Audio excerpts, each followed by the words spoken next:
here's yet another story about a wave and surf spot that most of us will never surf.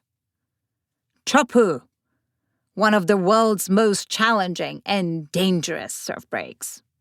Welcome to the Wipeout Weekly, the daily podcast for beginners, wannabe surfers, and seasoned wipeout enthusiasts.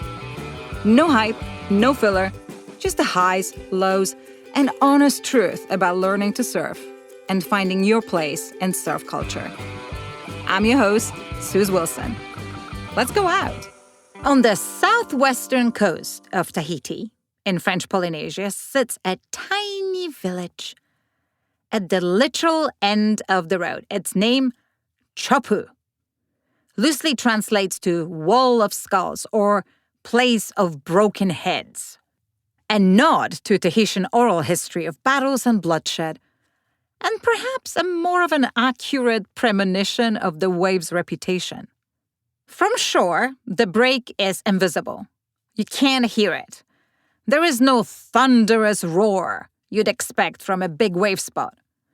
Instead, you take a boat out and there it is, looking impossible to ride. What makes cho-poo so legendary is the reef, an abrupt geologic trapdoor.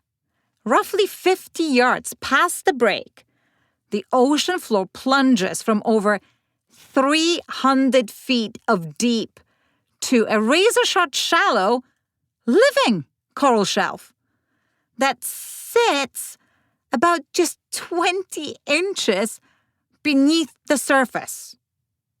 Swell traveling thousands of miles across the Pacific collides with that sudden depth change and folds over itself. The result is a wave that doesn't just barrel, it mutates. Surfers often describe the lip as thick as it is tall. It forms a heaving square barrel that appears to break below sea level, swallowing everything in front of it. I love this description by surf journalist Gary Taylor. Cho-poo isn't a wave. It's a war zone. A freak of nature that some bastard decided to call a surf spot. The danger isn't primarily the height. Waves as small as 3 feet can be ridden at cho-poo. But the bigger it gets, the heavier and thicker it becomes. Anything above 8 feet becomes just a different species of waves. If you're not positioned perfectly, you don't fall into water. You fall onto reef.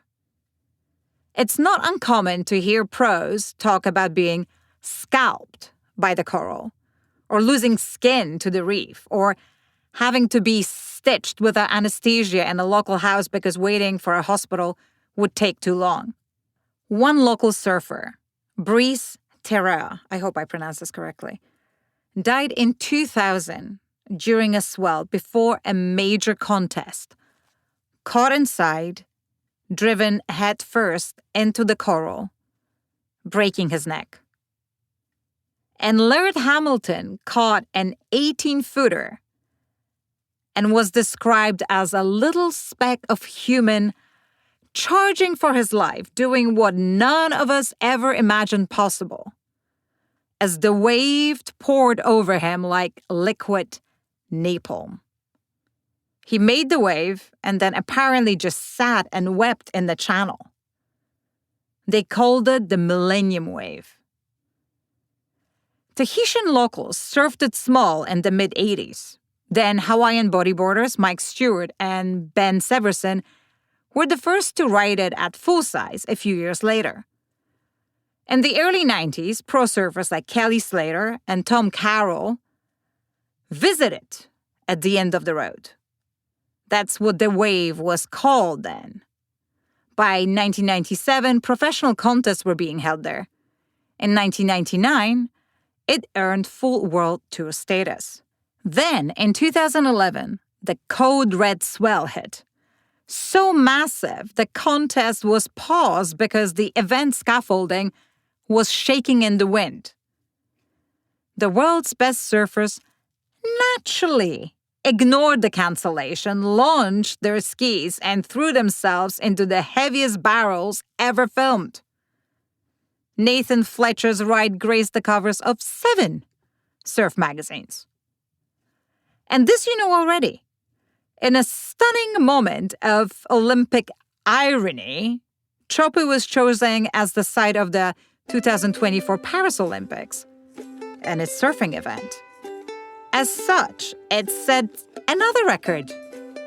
It was the furthest away medal event from the host city, which was Paris, in Olympic history. And that's all for today.